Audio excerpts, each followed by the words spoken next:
আসসালামু আলাইকুম। সবাই কেমন আছেন? আলহামদুলিল্লাহ আমি ভালো আছি। আমি আজকে বানাবো চীনা বাদামের ভর্তা। এটা খুব সহজে বানিয়ে নেওয়া যায় আর খেতেও খুব টেস্টি হয়েছে। আমার ভর্তা খুব পছন্দ, এজন্য আমি সবসময় কিছু না কিছু ভর্তা বানিয়ে থাকি। এই ভর্তাটা বানানোর জন্য আমি নিয়েছি শুকনা মরিচ, কাঁচা মরিচ আর রসুন।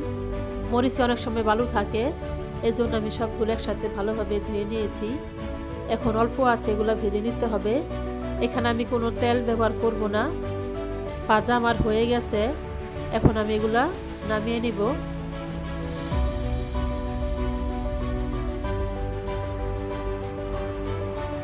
এবার দিয়ে দিলাম বাদাম। এই বাদামগুলা আমি অল্প আছে ভেজে নিব, বেশি আঁচ দিয়ে ভাজবো না, তাহলে পুড়ে যাবে, খেতে তিতো লাগবে।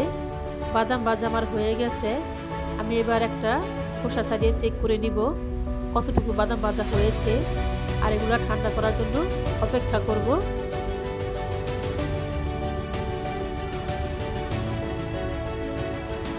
এটা বানানোর জন্য আমি নিয়ে নিলাম ভাজা শুকনা মরিচ আর স্বাদ অনুযায়ী লবণ।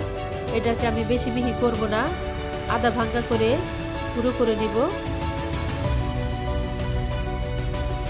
আমার গুঁড়ো করা হয়ে গেছে। এখন দিয়ে দিলাম রসুন, কাঁচামরিচ আর ধনেপাতা কুচি। এটাও আধা ভাঙ্গা করে ডলে নিব।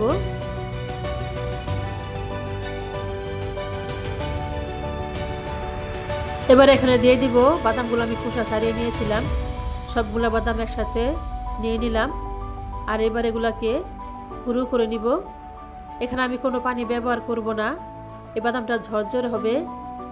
এই বাদামটা খেতে খুবই টেস্টি, খুবই মজাদার। আপনারা এইভাবে বাদাম ভর্তা বানিয়ে খাবেন। দেখতেই পাচ্ছেন আমার মিহি করা হয়ে গেছে। এবার আমি দিয়ে দিলাম কাঁচা পেঁয়াজ কুচি। আমার কাঁচা পেঁয়াজের ভর্তা খেতে ভালো লাগে, এজন্য আমি কাঁচা পেঁয়াজটি দিয়ে দিলাম। আপনারা চাইলে পেঁয়াজটা একটু ভেজে নিতে পারেন।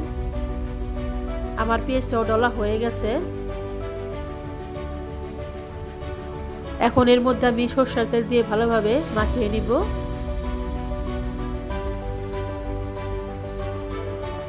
দেখতে পাচ্ছেন ভর্তাটা কতটা লোভনীয় হয়েছে, কতটা ঝরঝরে।